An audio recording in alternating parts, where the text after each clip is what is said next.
Hey everyone, it's Swank Ivy with another Letters to an Asexual. This is number 105. Hopefully, this is not going to be too disorganized because I don't have a script or even a specific letter, but I want to talk about something important to our community, which is the importance of having a strong support system within your family, your loved ones, or your community. If you are fortunate enough to have all three, of course, that is ideal.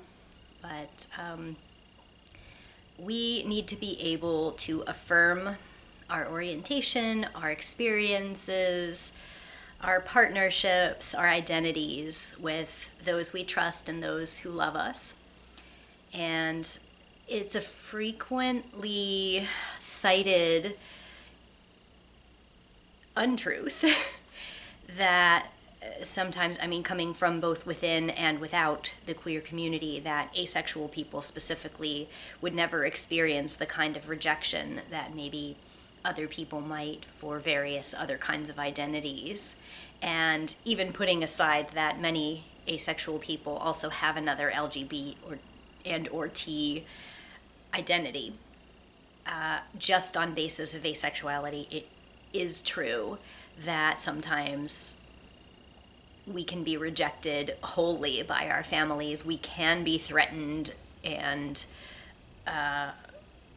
forced to move out in situations. I've certainly heard isolated instances of this happening, but of course, hearing specific issues that people have actually gone through is hopefully few and far between. That how many of us actually know someone who was thrown out of their parents' house, like actually disowned or actually kicked out and made homeless in this situation. More often, it is more subtle types of rejection.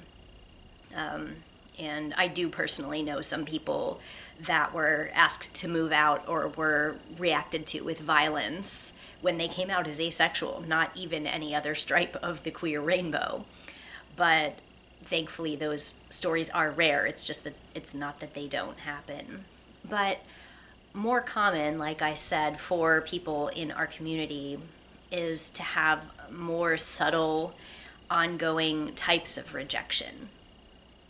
And for that reason, of course, we really need to build up our loved ones, to be there for them if we are not maybe their parents or their family members.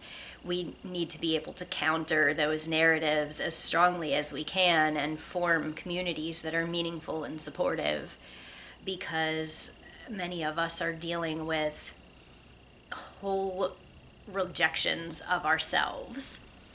And I would like to share some personal stories that I haven't shared on this channel or anywhere before. And I have to start with something that I really can't sugarcoat to explain why I'm talking about this now, which is less than 2 weeks ago, I lost my mother. My mother passed away on July 5th. And my mother was one of the people in my family that was supportive and helpful. And, my other people in my family that are in my immediate family are my father and my two sisters, and all of those people were also very supportive of me. But even though my mom was supportive, and she did make me feel safe, and most of the time I felt like I could share my whole self with her, there were some elements of my identity that I don't think she ever did fully accept, and there are reasons why I believe that. And I want to discuss those in detail, partly because when she was still with us, I didn't feel comfortable talking about these things because honestly, I thought it might get back to her, and now I know that it won't. There were a couple of times where I casually said something that she didn't like on the internet, and even though my mother is not, one of those internet people, she still found out, and she would, call me up and say something and then give me the silent treatment for 2 months, that sort of thing. So I felt like if I discussed this sort of thing frankly, she would take it wrong and there would be all kinds of misery and whatnot. I mean, a lot of us have parents like that. And even though I want to make it very clear that I loved my mom and she loved me, and I never doubted that, and I was so fortunate to grow up in a family that I never feared that she was going to throw me out or punish me for my identity. But it's true that even from very young in my life, there were parts of my identity that I felt she rejected. And my father was not like that. My sisters were not like that. None of them have ever made statements that made me think that they felt that way. But my mom was very honest. That's one very good thing you could say about her. But you know how honesty can sometimes hurt. And I guess also because I've always been the kind of person that does want to default to sharing my whole self. I want to be able to be fully truthful. I want to be able to talk about nuanced aspects of my identity and talk about them frankly. And because of that, there are certain types of people, one of which my mother was, who have a reaction really before they've thought it through and then sort of dig into retaining that whatever their first knee-jerk reaction to something was. From very early in my life, I did feel like my maturity was on trial.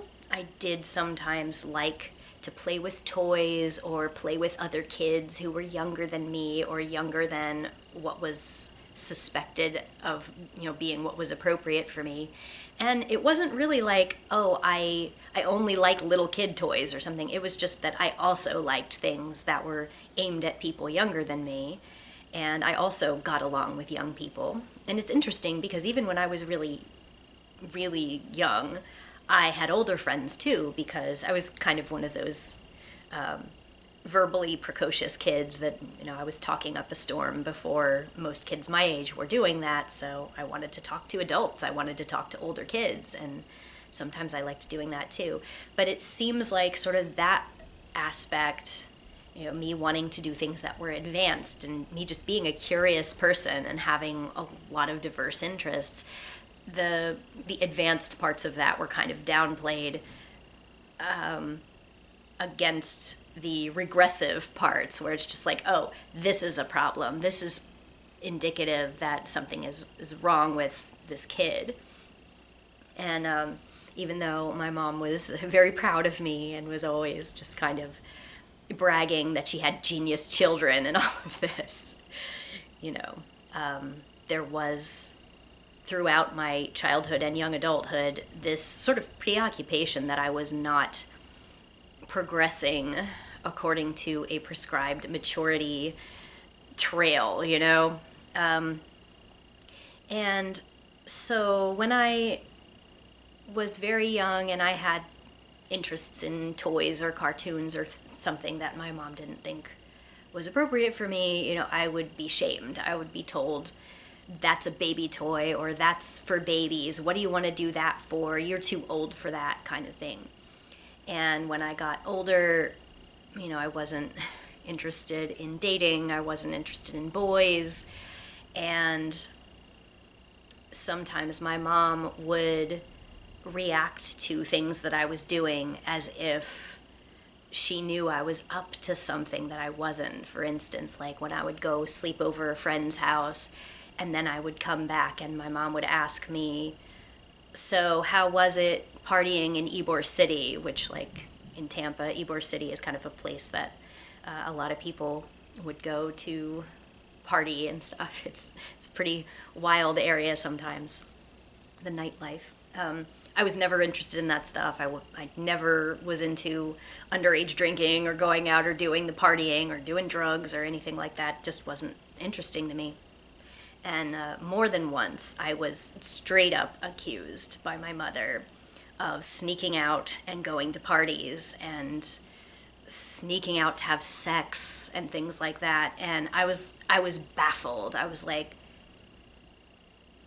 how could you think I was doing that? You've met me, you know?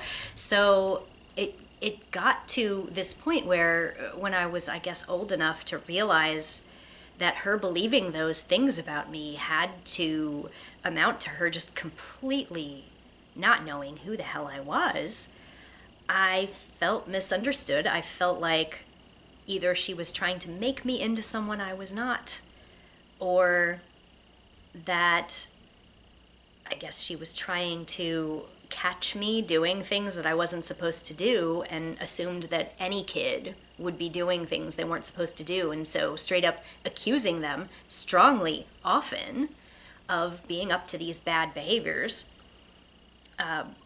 would eventually result in just me realizing, oh, I can't sneak around because my mom knows everything. When in fact, what it turned out to be was, gosh, she just thinks I'm a different person, and she thinks she knows I'm a different person. Why does she think I want to sneak out to have sex? I don't even want to have sex, period.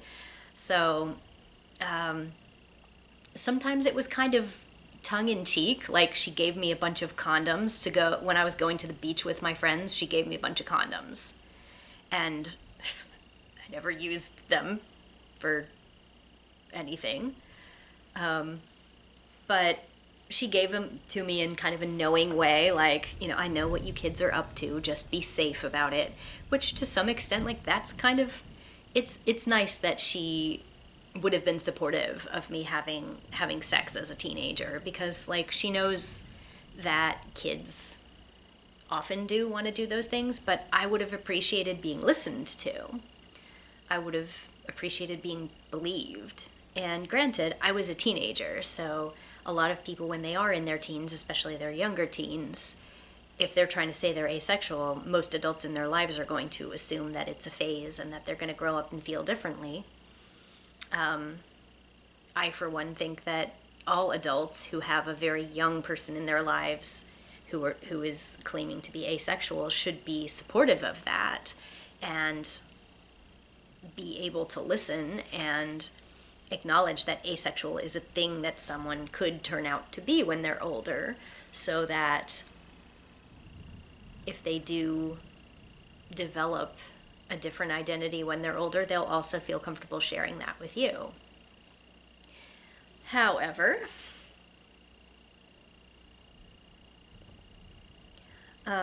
in my situation, I remember there was a time toward the end of my college or my high school life that before I went to college, my mom wanted me to go to the doctor and get tested to, I guess, see if there was a reason why I wasn't interested in sex, because by that point she had heard me say it a lot of times, and she had heard me claim that I wasn't having sex with my boyfriend and I didn't want to have sex with my boyfriend, and she wanted to, I guess, make sure that nothing was wrong. I was 18 and not into it. So I got taken to a doctor. I don't really remember much about it, except that the doctors usually ask patients who have the capacity to be pregnant if it's possible that they're pregnant. You know, it's just one of the questions that they ask. And I apparently made a joke about when the doctor asked if there was a possibility I could be pregnant, and I said, not unless you can get pregnant from kissing. And my mom was, I guess, in the room when it happened, and she told that story to other people. She retold this story of me making a joke about kissing leading to pregnancy.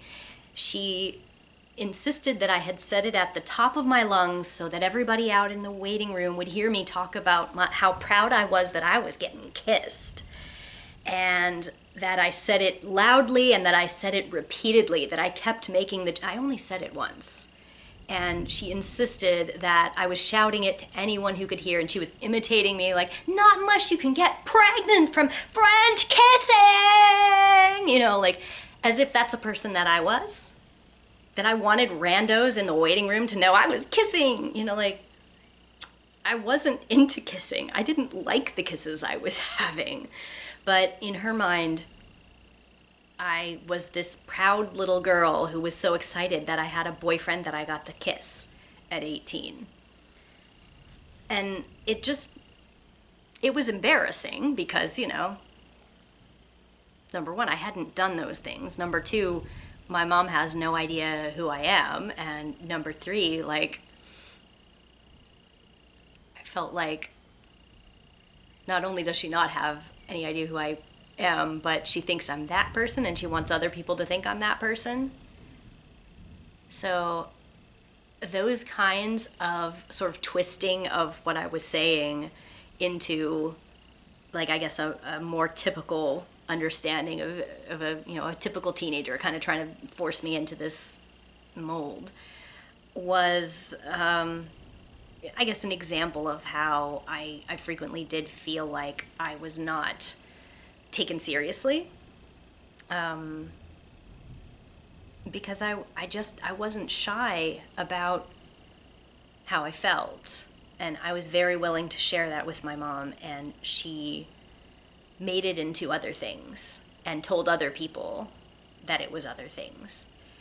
And many years later, when I started to have a name for my orientation and I started to refer to it in those terms, I never really had like a coming out exactly. I just started referring to it because everybody knew.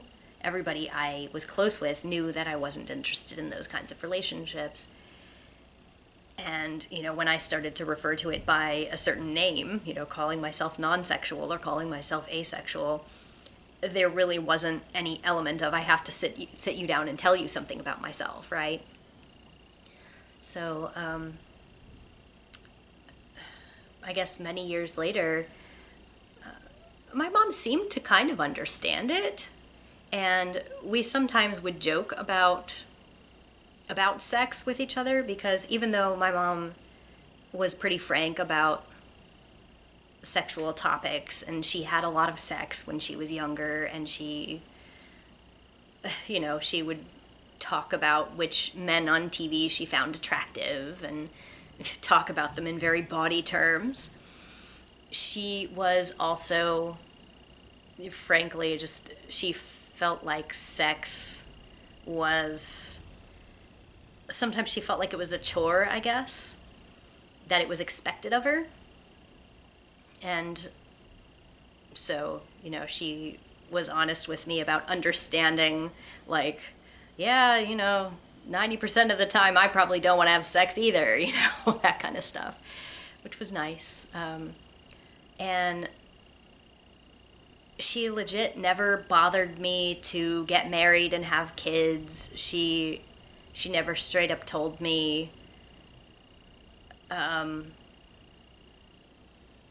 anything too, like, straight up shamey about how I needed to get laid, or it would be indicative of me being immature.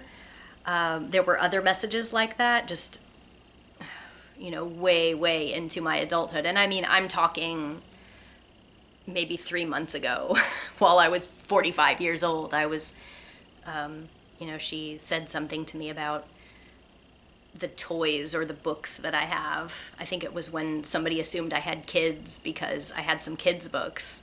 And I was like, no, those are mine. And my mom says, ugh, what are we going to do with you? When are you going to grow up?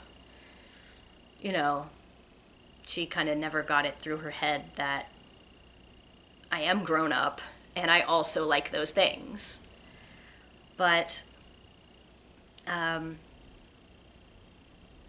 when my book got published, she was very proud of me, and she got me a cake and a party that I didn't want. And, I still find that to be, it's heartwarming that she wanted to celebrate a big milestone and accomplishment for me. I did not want a party, but she thought it would be awful to not mark it with some kind of milestone. So, on some level, I do appreciate that. She was sneaking around behind my back, inviting my friends, and 2 of the 3 told me. Little party that she organized. 2 of the 3 ratted my mom out to me. It's like, your mom's trying to do this. So at least I wasn't taken unawares. But anyway, she would tell people about my book, and she sometimes even got like harassed herself about believing me for being asexual, like that someone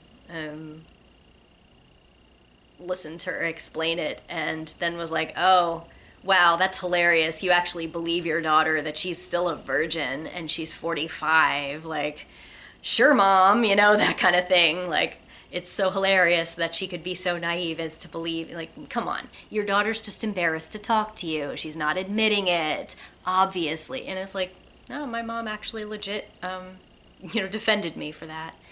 But one of the incidents that I have talked about but didn't say who was behind it, I wasn't comfortable while she was still in the world saying that this had been her.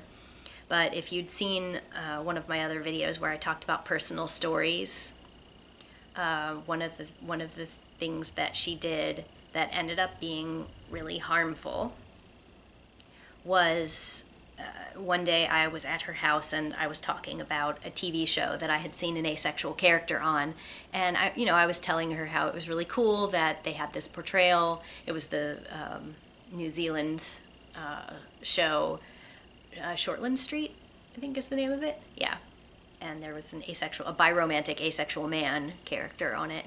And I thought the asexuality related like storyline was really good. But anyway, I was telling her about it, and she kind of started interrupting me and saying, like, why do you need something like that? Why does it have to be on TV? Why do you think you need representation? Like, why is it even important, kind of thing? And I treated those like honest questions, and I tried to answer them, but she just kept interrupting me and cutting me off and invalidating the need for it, invalidating why we even need to talk about it. And then she told me, well, you're just like my brother. And her eldest brother was gay. And my uncle passed away from AIDS in the 90s. But he was my gay uncle, and he had a longtime partner who came to family reunions and everything. But anyway, my mom said, you're just like my brother. He's so afraid of women that, as soon as he meets a woman, he has to shake their hand and say, hi, I'm Kenny, I'm gay. Because he's so afraid of women. He has to say it in an introduction. I don't go around saying, this is my name and I'm straight. And you know how if you're a queer person, that straight people like to say that. They like to claim that we shove it in people's faces and that we don't talk about anything else and that we say it immediately. But like, God, it's such an exaggeration. But anyway, she was comparing me to her brother and invalidating her brother, and obviously suggesting that neither of us had a valid sexuality because it's actually fear. And she said, that's your problem, like you're afraid of intimacy. And being an experienced asexuality activist, I've heard all these things many times, usually not out of the blue, from a very close family member whom I thought was on my side and had usually been very supportive, if sometimes dismissive of certain aspects of it. And so I was just kind of sliding into the activist mindset.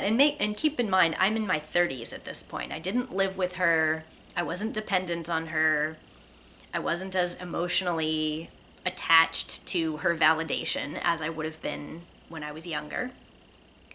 But, while I was trying to kind of do the asexuality activist shtick and say, well, that's a popular misconception, but blah, blah, blah, trying to give her the talking points, she just kept raising her voice and interrupting me, never letting me finish a sentence, and saying just more and more hurtful, awful things to me. And not long after that, the next thing she told me was, this is all about attention. You want attention. This is why you wear clothes that look really nice on you and show off your body. You like men to ogle you. You like men to compliment you, but you don't want to touch them because you're afraid. You're afraid of intimacy. So you just get off on them looking at you and then saying that they can't touch you. And by that point, she was yelling at me. She was screaming and yelled at me several times over in a row that I was nothing but a cock tease.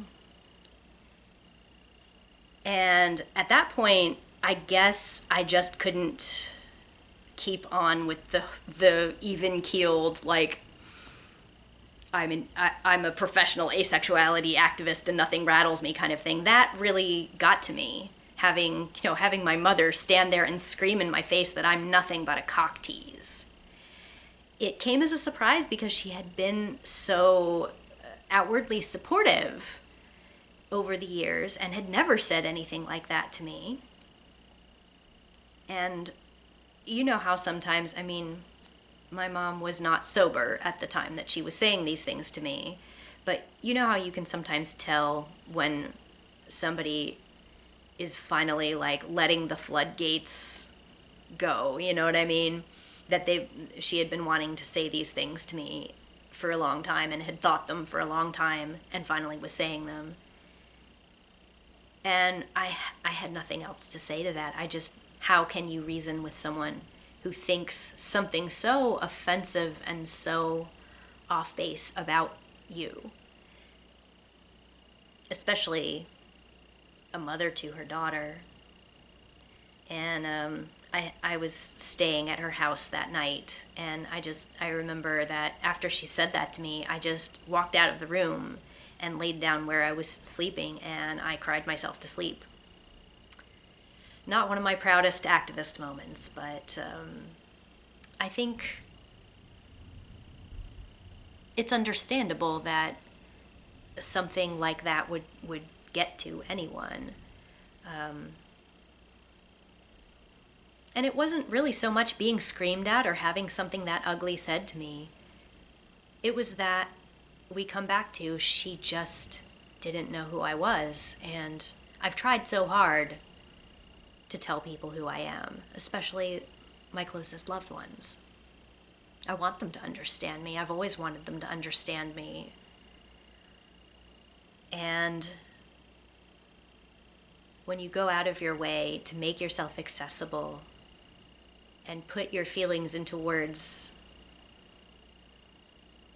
so extensively as I had, you kind of hope that they'll pick up on it. But at the end of the day, she didn't. And because of that, and because that pattern had been present throughout my life coming from her, I think that that's part of the reason that I feel a need to explain myself more than I probably actually needed to. Some people have noted that in these videos across the years that I was very patient with people and sometimes continued to respond to people or continued to try to give context or try to give information long past where it was even really reasonable to give them my time and attention. I think it's really rooted in that. I want people to understand, and at the root of my identity and my humanity and my life as a person, I think I felt rejected. I think that knowing my mom had heard everything I'd said and still came up with, actually, you're afraid of men and you're a cock tease and there's something wrong with you.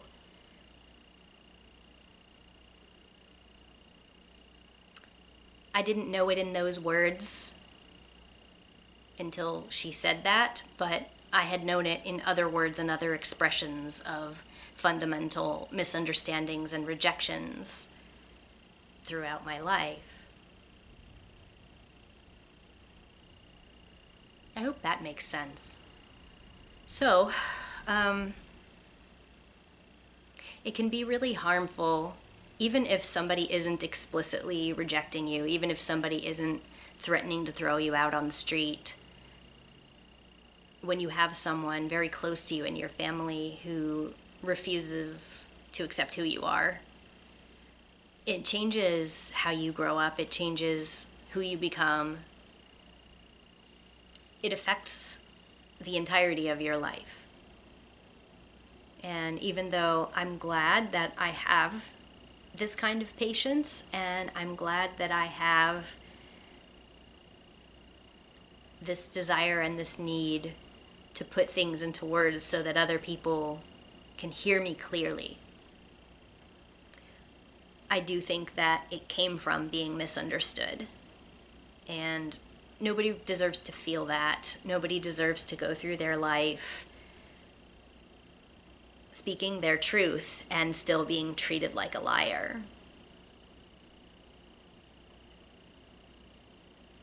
So, that is to say, if you have ace people in your life who are talking about their truth and you would like them to not have the kind of experience that I described, be one of the lights in their lives. Be one of the people that's part of their success story,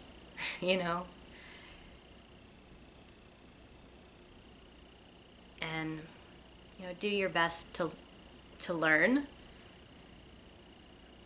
to understand what can be harmful, and really just listen. You may have your own private beliefs about, something that they said to you, if you think it's true at all or true for that person. Okay,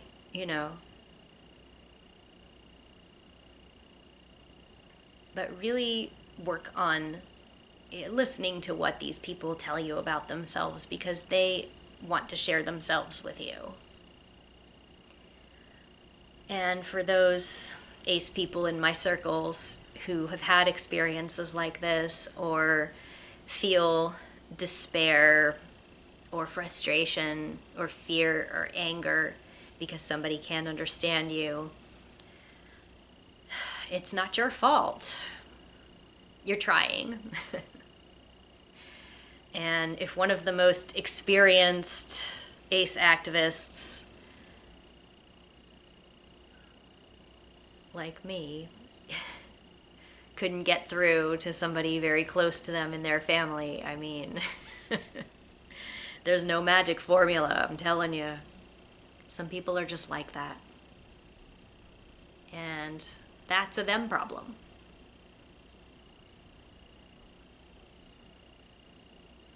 Sometimes knowing that does help. You can still have these people in your life. You just have to realize how much you can trust them and learn to give less of yourself to protect yourself. Like I said, I've always been kind of an oversharer, I guess. I like to be full and open with my thoughts. I regret not being able to do that with my mom after I realized that it would lead to harm, that it would sometimes lead to mocking or dismissal, or even in the case of that episode, being screamed at that I'm a cock tease. But I don't know what it was about me that made me feel like I thought those conversations would be productive, even though it had been proven to me many times that, once I test the waters and I'm receiving responses that are not what I was looking for, they were not validating, they were not valuable, they were not satisfying, I did have to learn how to say less, and that was a little heartbreaking. As a protective measure, I had to tell myself, as much as I'd like to be able to tell my mom XYZ, she's not going to understand. She's going to say something mean. And what am I even hoping for? What am I looking for here? Is it just kind of a fantasy version of her? And I guess I can't be blamed too much for hoping for the kind of reaction that I wanted, because sometimes it was that. It just depended on, frankly, what kind of mood she was in and just whether she already agreed with something that I said or whatever.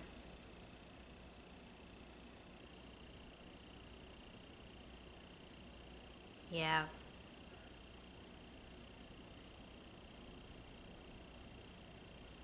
But I never lied to her about who I was, and I think I can be proud of that. I want people to know who I am.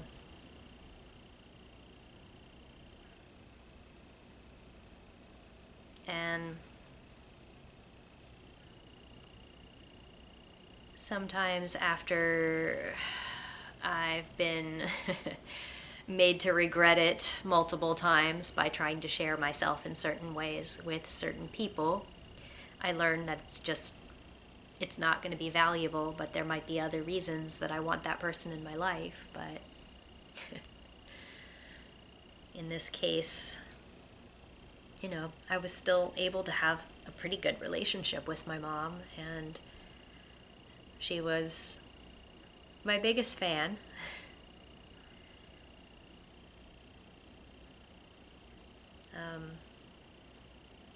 I do love her very much, and I am going to miss her. But I'm not going to miss feeling like I might just be honest with her about something one day and get some kind of really weird lecture about how I'm wrong about everything.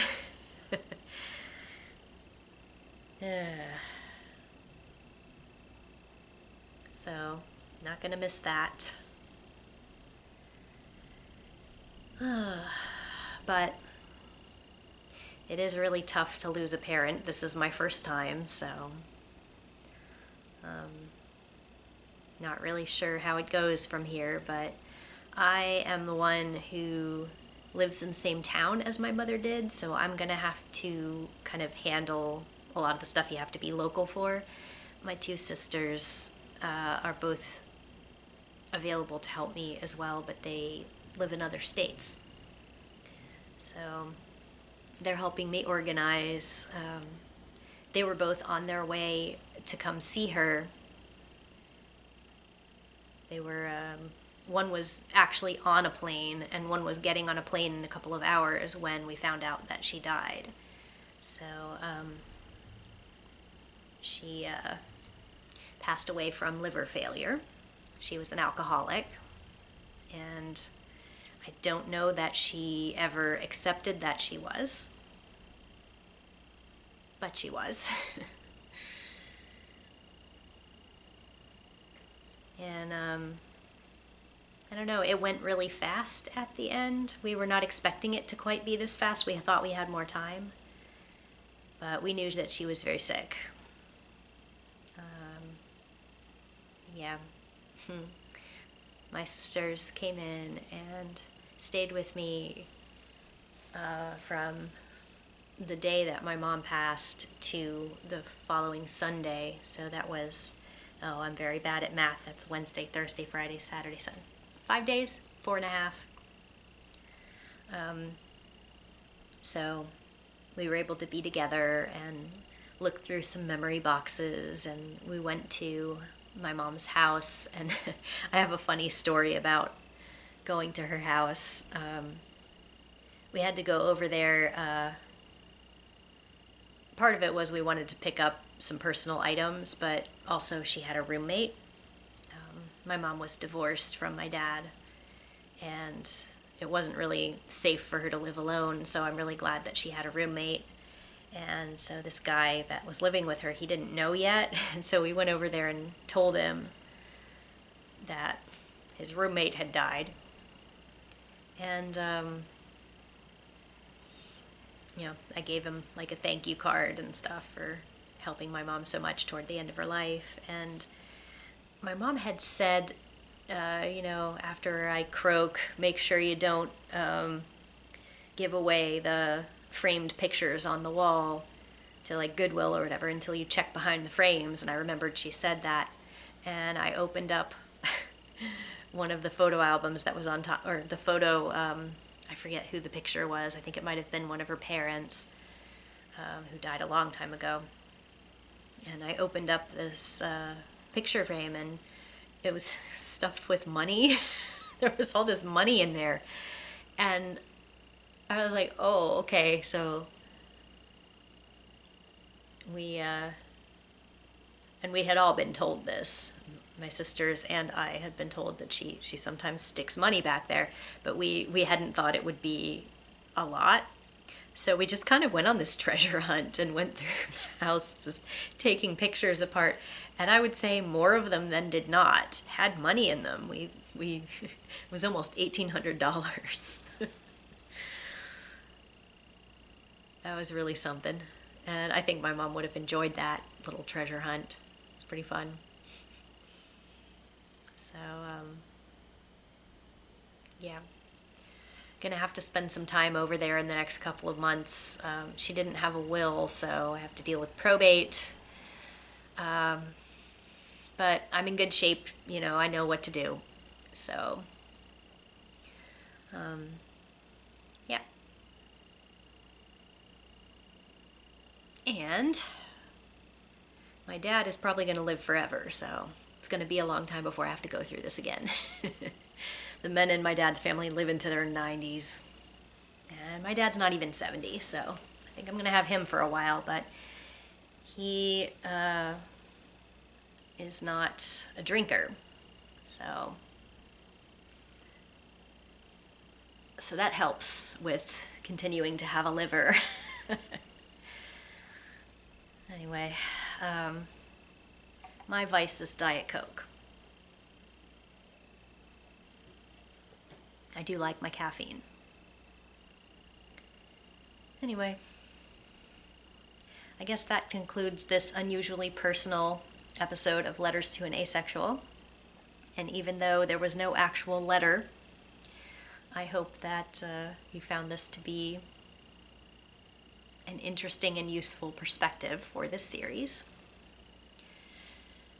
I'll be back with probably a real letter next time. Thanks for listening to me. Bye.